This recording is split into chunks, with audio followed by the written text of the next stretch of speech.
Imagine sending your child to school and receiving a call that a teacher shaved her head without permission.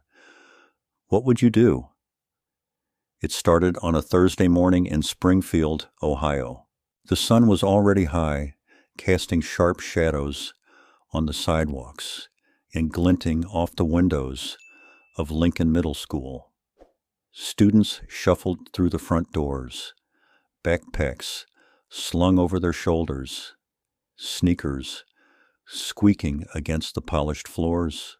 12-year-old Jada Reynolds walked in just like every other day, head held high, backpack snug against her small frame, and her natural curls styled into a neat puff that her mother had helped her arrange before dawn.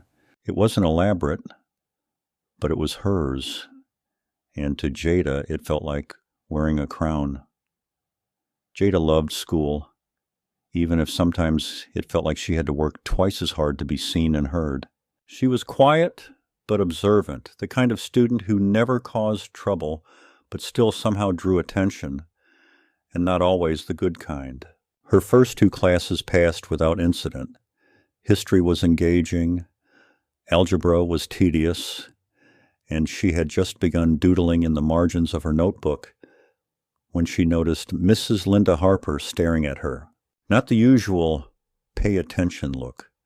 Something different, something unsettling.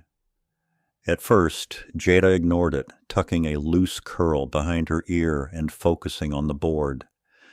But when the bell rang, instead of dismissing the class, Mrs. Harper called her name.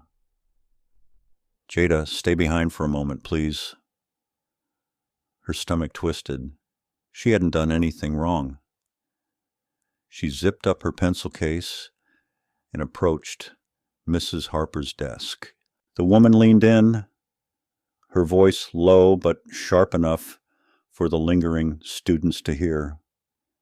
"Your hair," Mrs. Harper said, pinching the air above Jada's head as if it were something dirty.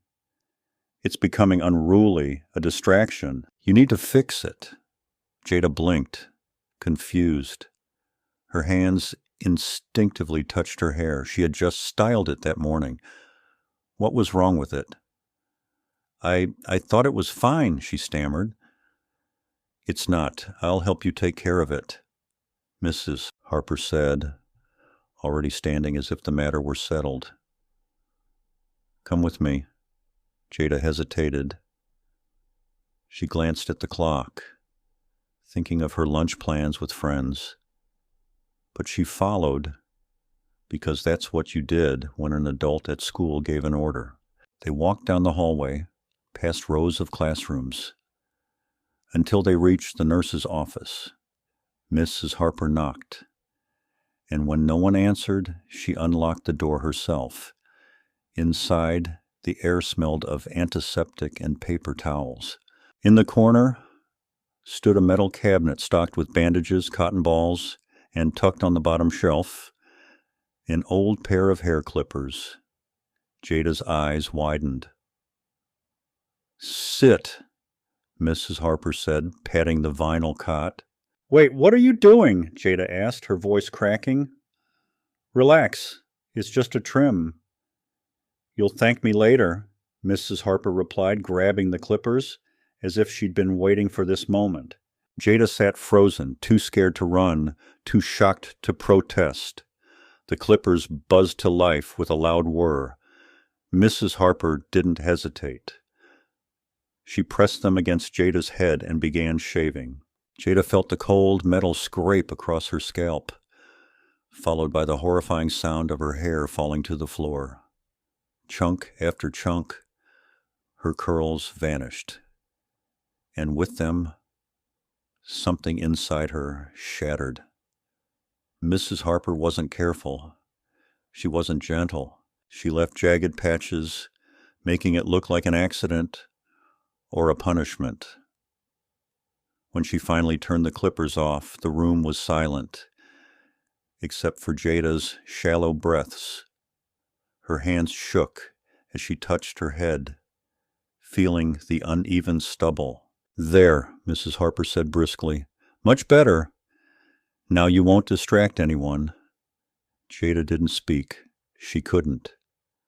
But the worst part wasn't over yet, because what happened next would bring someone to the school who no one was prepared to face.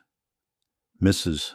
Harper seemed almost proud as she wiped the clippers clean and shoved them back into the cabinet, as if crossing off a task. She didn't even look at Jada again. "Go on back to class," she said, waving her hand dismissively. Jada stood slowly, her legs unsteady. She could feel the stairs before she even stepped into the hallway. 2 students passing by froze, their eyes widening. One let out a low whistle, whispering something to his friend, who snickered. Jada lowered her head and hurried to her next class, gripping her backpack straps like they were the only things keeping her upright. When she slipped into her seat, the teacher barely glanced at her, but the students did. Whispers spread like wildfire. What happened to her hair? Did she lose a bet? Was it a dare? Jada kept her eyes on her desk. Her scalp stung from the clippers and the shame. But Mrs. Harper, she carried on as if nothing had happened. That was when Jada realized something ugly. She wasn't supposed to fight back. She wasn't supposed to speak up. She was supposed to sit there, humiliated, and accept it as normal. But she couldn't. Her hands trembled as she pulled out her phone under the desk, breaking school rules without hesitation. Her fingers flew across the screen. "Mom, please come get me. Something bad happened. Please." She hit send and slipped the phone back into her lap just as the teacher turned around. Across town, at the Springfield Police Department, Sergeant Maya Reynolds was in the middle of a briefing when her phone buzzed. She glanced down, expecting a routine update, but the message from her daughter made her blood run cold. She didn't think. She didn't apologize. She stood, grabbed her jacket, and was out the door in seconds. In the parking lot, she gripped the steering wheel, her breaths heavy. This wasn't just a mother's worry. It was the fury of a woman who had spent her career protecting others, only to realize her own child wasn't safe in a place meant to nurture her. Back at school, Jada sat rigid in her seat, waiting, her eyes blurred with unshed tears. She had no idea her mother wasn't coming quietly, and when she arrived, everything would change. The minutes dragged. Jada tugged at her sleeves, wishing she could hide her shaved head. When the bell finally rang, she didn't move. Students rushed past, some openly staring, others pretending not to look. Her friends, if they were still her friends, said nothing. Then the intercom crackled. "Jada Reynolds, please report to the front office. Your mother is here." The class turned to look at her. Someone muttered, "You're in trouble." Jada didn't care. She grabbed her backpack and bolted. She sprinted down the hallway, her heart pounding until she turned the corner. And there stood her mother, tall and unyielding. For the first time all day, Jada could breathe. She ran into her mother's arms, burying her face in her chest. Maya knelt, lifting Jada's chin gently. When she saw her daughter's butchered hair, something inside her snapped. "Who did this?" she asked, her voice low and dangerous. Jada swallowed hard. "My teacher, Mrs. Harper." Maya nodded once, sharp and precise. "Show me." Hand in hand, they marched down the hallway. But when Maya Reynolds reached that classroom, she wasn't just a mother anymore. She was a force no one could ignore. The hallway fell silent, Students peeked out of classrooms. Teachers froze mid-sentence.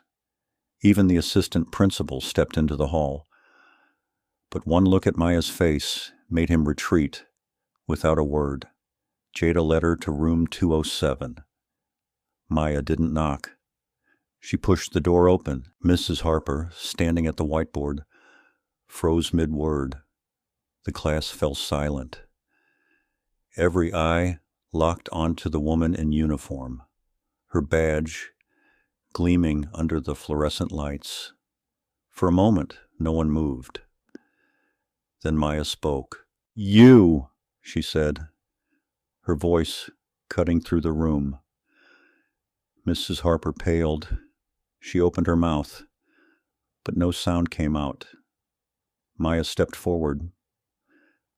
"My name is Sergeant Maya Reynolds. I am the mother of the child you put your hands on today." Mrs. Harper's lips trembled. I thought her hair was... You cut her hair without permission. You humiliated her," Maya said, each word deliberate. "You decided her natural hair was a problem." The room was dead silent. Mrs. Harper shrank back. "I didn't mean..." "You didn't think," Maya snapped. "You acted out of ignorance.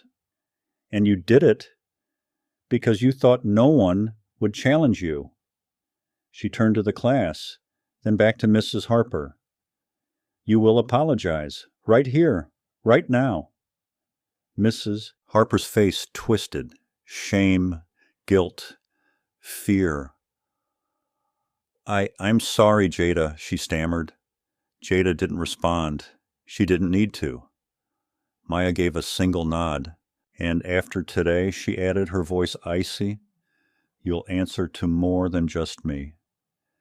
As they turned to leave, the assistant principal, Mr. Carter, rushed into the hallway, flanked by security. "Sergeant, please, let's handle this calmly," he pleaded. Maya didn't blink. "You should have handled it the moment your teacher assaulted my daughter. Now it's too late for damage control." In the conference room, Mr. Carter stumbled through empty promises, investigations, suspensions, sensitivity training. Maya leaned forward. "You will suspend Mrs. Harper immediately. You will issue a public apology, and you will ensure no child is punished for their culture or identity." She stood, gripping Jada's hand. "If you don't, I will file a lawsuit, and I'll bring the media with me." Mr. Carter slumped in his chair. "Of course. We'll do everything you've asked." The next morning, the story exploded. News outlets picked it up. The school board held an emergency meeting with parents and reporters packing the room. Maya stood at the microphone, Jada beside her. "My daughter's hair is not a distraction. Her blackness is not something to be fixed. It's something to be celebrated and protected." Applause erupted. Some parents wiped tears. Students nodded fiercely, finally feeling seen. Mrs. Harper resigned a week later. The district implemented new policies, not to police students' appearances, but to protect them. Staff underwent cultural sensitivity training. It wasn't perfect, but it was a start. And for Jada, something had changed. She walked taller now, even as her hair grew back. She knew what it felt like to be hurt, but also what it felt like to be defended fiercely and unapologetically. That knowledge would stay with her forever. If there's one thing to take from their story, let it be this: never let anyone decide you're too much or not enough because of who you are. Your identity, your roots, your pride, they're not distractions. They're your power. Stand tall. Speak up. Protect your crown. And if you believe stories like Jada's deserve to be heard, share them. One voice can make a difference. but together we can change everything.